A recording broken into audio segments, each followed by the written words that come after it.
Um, I'm very glad to be here. I have spent half a century in clinical medicine, laboratory medicine, molecular biology, and in essence, what I have learned is we are living in hazardous times, toxic, hazardous, stressful times, and we now know pretty much where to start. So there are certain fundamentals about eating, drinking, thinking, and doing. And when you bring these together, you can today thrive. In fact, one of our 4 books is called Thriving in the 21st Century, a bit of a guide, how to spend just 5% of your time. 72 minutes a day is enough to do all of what we recommend to thrive, whereas over 80% of people are just getting by. They are just surviving. They get through the day, but they don't get restorative sleep. They don't understand how to eat, drink, think, and do to undo the distress, the toxins, the adversive things that are all too common today. And I'm here to address the issue, to clarify some of these issues, and if possible, to answer some questions.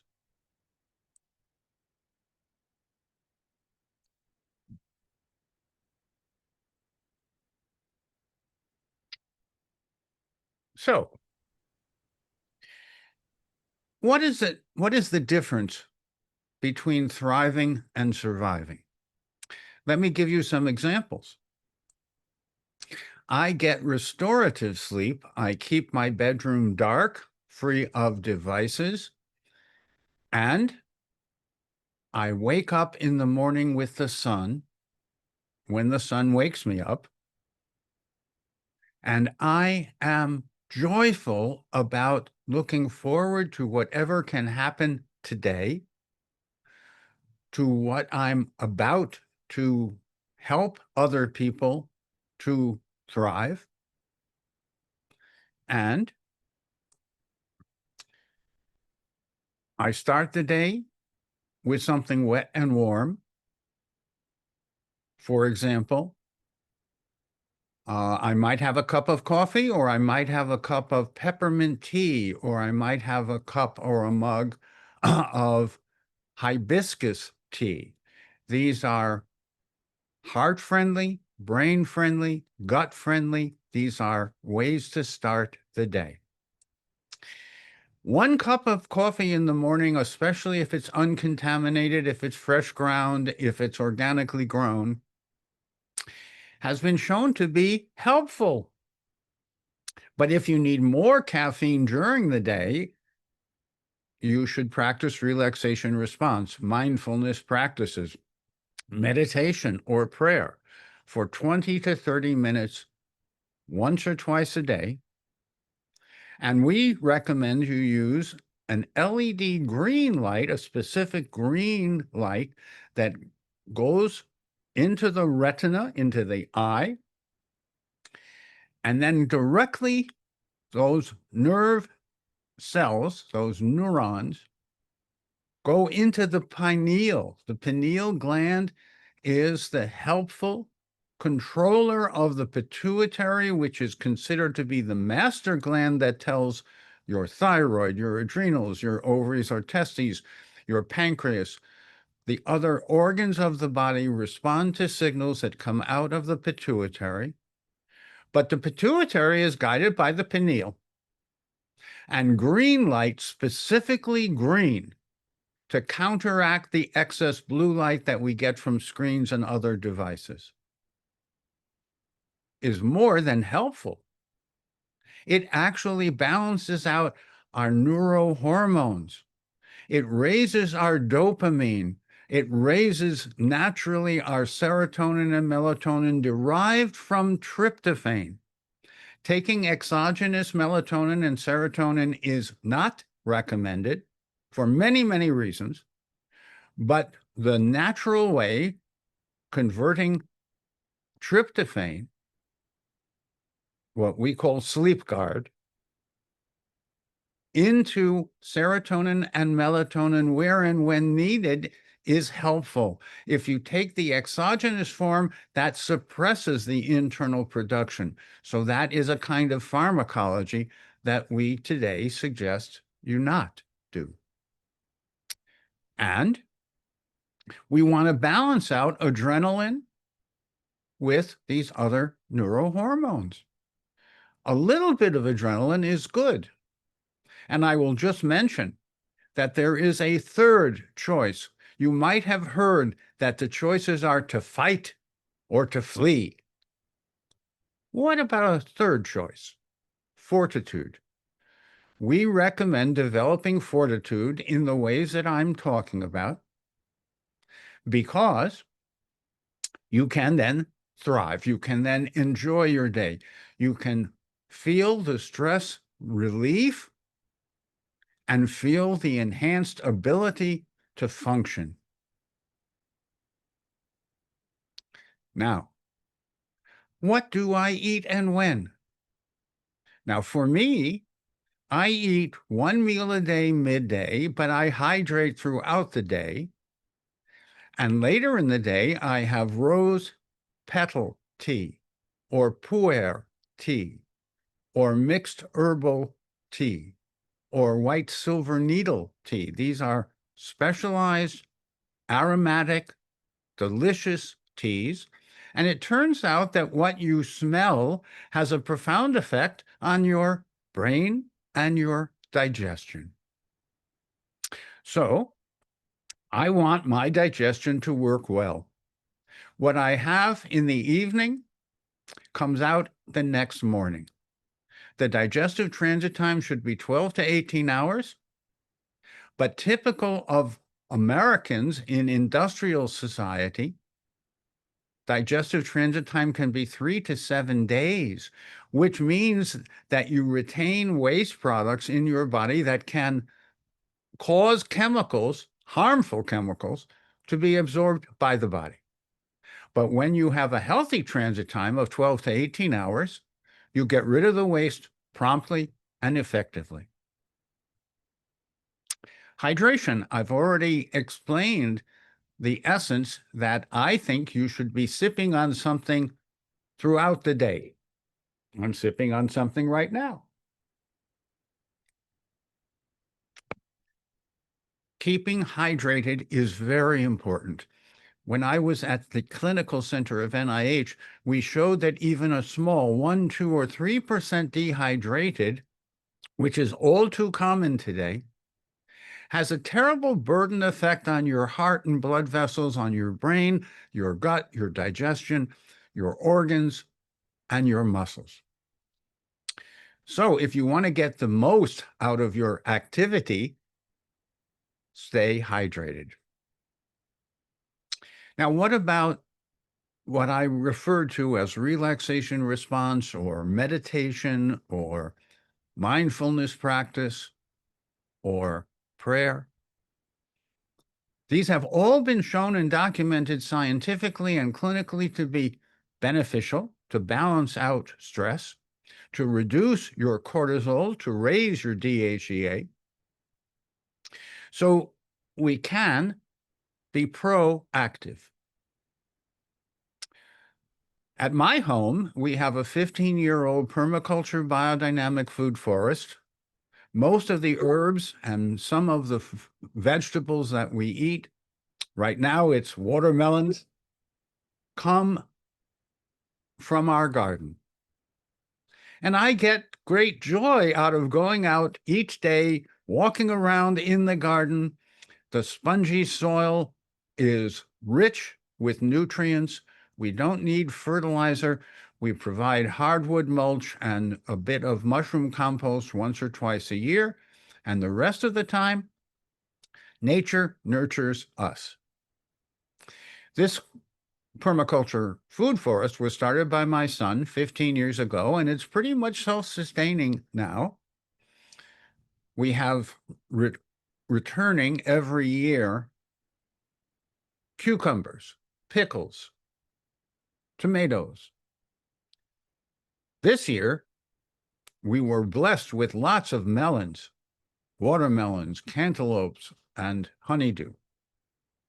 These are hydrating foods. You should eat wet. Start every meal with something wet and warm. And I recommend 3 drops of digestive aid to improve your digestion, to improve your metabolism, to convert food into fuel for the body, not into harmful chemicals, which are too often present. Let's talk for a minute about microplastics and glyphosate and other what are called forever chemicals because they're hard to metabolize.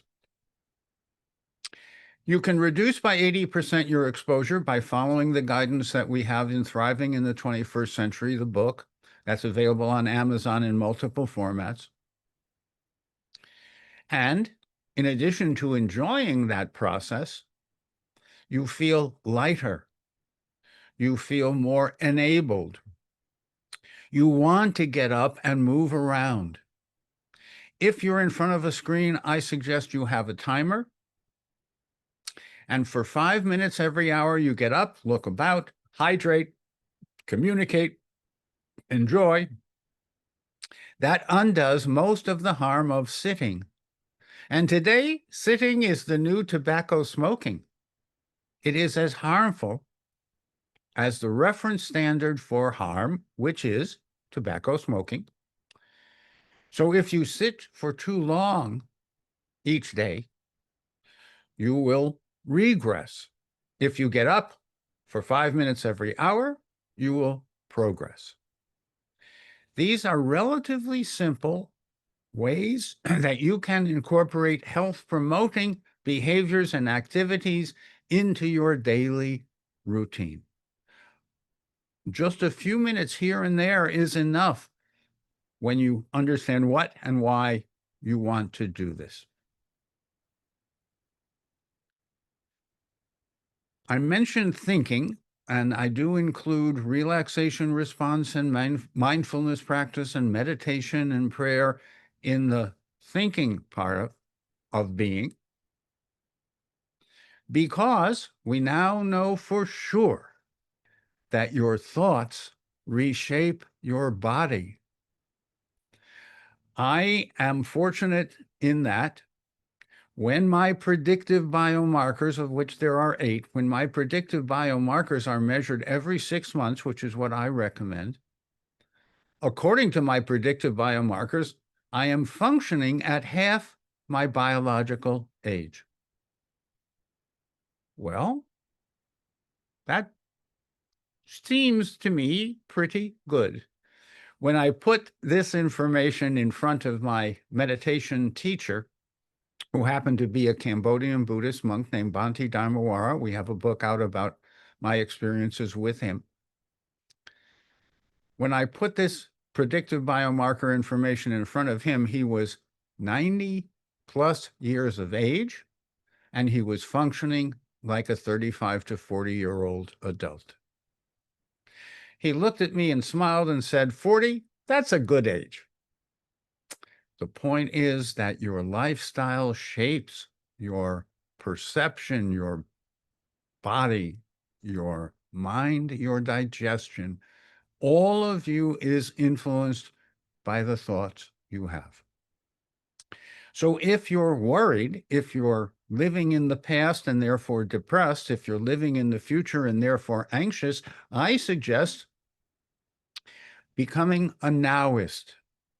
I live in the moment. I find the moment so rich, so rewarding, so enticing, so enabling that I enjoy living in the moment. And it turns out living in the moment enriches your life. I used to live too much in the past, and I became a little bit sad, blue, depressed. And that went away when I started more and more to live in the moment. I no longer think too much about the future. I find if you take attention, pay attention each moment to the fullness of that moment, the future takes care of itself. If you live too much in the future, you're likely to get anxious and maybe be prescribed a psychotropic medication, which I have not used or recommended in 40 plus years because I have learned how to be here now. That's the title of a very good book by a friend of mine named Ram Dass, Be Here Now. That's a challenge. That's an opportunity. So I turn around many of the challenges of today into opportunities to be better moment by moment, day by day, month by month, year by year. Let me be a little bit more specific. If you eat processed or ultra-processed foods, or have too much from the deli, or have things that are packaged in plastic, you will be exposed to microplastics. When I go to the market, I shop around the edge of the market, which is where you might find real food, whole food. And I'm very careful about going up and down the aisles, checking labels, making sure that added preservatives, chemicals, colorants, and the like are excluded from my diet, my kitchen, my home. The remaining 20%, we can enhance your ability to get rid of them with detoxification protocols based on your predictive biomarkers. So it's important to know your hemoglobin A1C. It's important to know your high specificity or high sensitivity C-reactive protein, a measure of inflammation. It's important to know your plasma homocysteine, an all-cause morbidity mortality marker, particularly known for its effect on atherosclerosis, hardening of the arteries, heart attacks, and strokes. I want to know your vitamin D level, and I want it to be 50 to 80. The average in America is about 20, and that raises your risk of cardiorenal problems and cancer and other autoimmune problems, all of which are reduced when your vitamin D level is 50 to 80. I prefer drops under the tongue because they're better absorbed. They go to the brain first and then the body. Then I want to know your omega-3 index. What is your balance of omega-3 to omega-6? Almost everyone in America has too much omega-6 and too little omega-3. And for omega-3, the active forms are EPA and DHA. The body does not convert well other forms. It wants both EPA and DHA.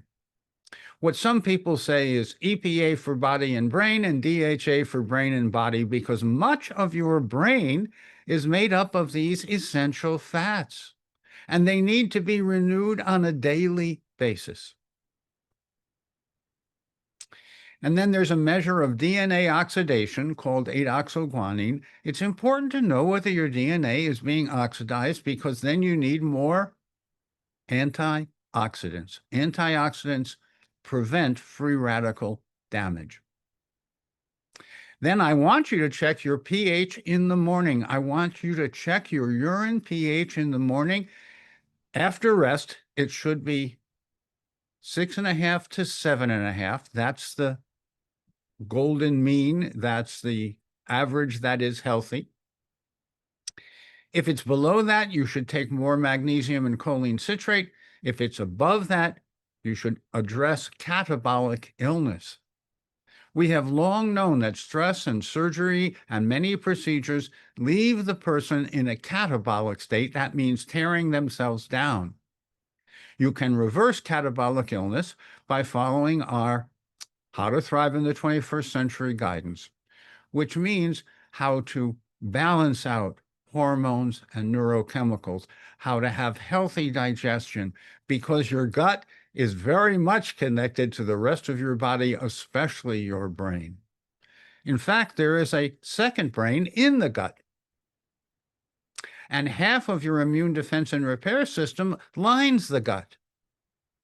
So we think more of the microbiome, which includes digestion, but it is also more encompassing of the entire GI tract, the immune defense and repair system, and how you digest, assimilate, and eliminate what you eat. Eating less of better is recommended. Eating more of grasses and less of grains. Eating more of whole fruits and less of juice. Fruit juice tends to have too much sugar, too little fiber, and causes your blood sugar to spike. The first predictive biomarker that I mentioned is hemoglobin A1C. It should be 5%. For the last 15 years, my hemoglobin A1C has been at 5% because 15 years ago I had a near-death experience. I recovered, fortunately, and that's why I'm here today. And I lost 65 pounds of excess weight and fat, both abdominal and systemic. And since I've lost it, I like to be more active. I like to walk for at least 20 minutes twice a day, preferably outside. Fortunately, I live in a forest, a mature woods, so that I have a green canopy. If you're indoors, use that LED green light that I recommended to harmonize your pineal and to balance out your hormones, neurochemicals, and the like. So as you can tell, I love what I do and I do what I love. And I'm here to share with you my half century in molecular biology, biochemistry, clinical medicine, laboratory medicine, and they have all contributed to my synthetic or synthesis of how to survive well, how to be thriving rather than just surviving, how to beat stress and turn it into something useful. A little bit of cortisol once in a while gets you up and going. Too much cortisol on a regular basis will wear you down. I learned this from Hans Selye, the father of stress medicine, and many, many others. I had the great good fortune for being for a number of years on the permanent senior staff of the NIH, National Institutes of Health, in the clinical center where I could collaborate with the Heart Institute and the Cancer Institute and the other institutes. And each year we contributed a new, improved diagnostic test that was more precise, more clinically useful. And it taught me how much we yet need to learn about life and biology before pharmacology. I'm in favor of using prescription medicines when they're helpful. I'm in favor of first trying physiology. The biology of life may be sufficient to address the stresses, the toxins, and the adverse effects of high-tech living.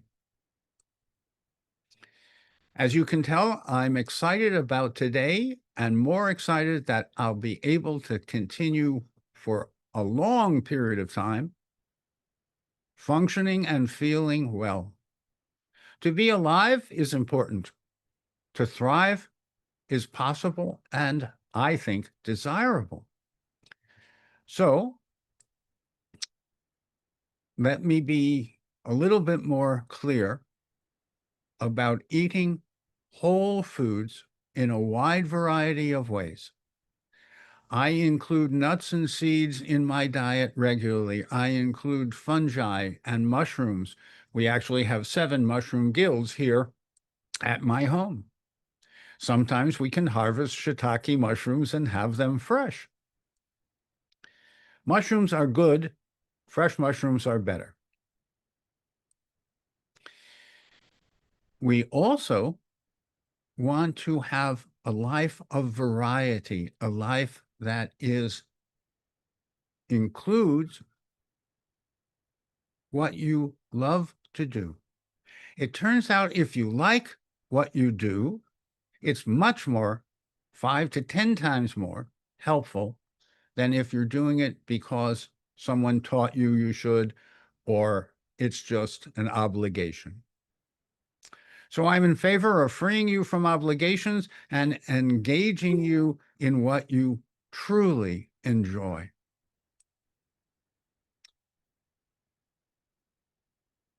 I have been teaching this for decades.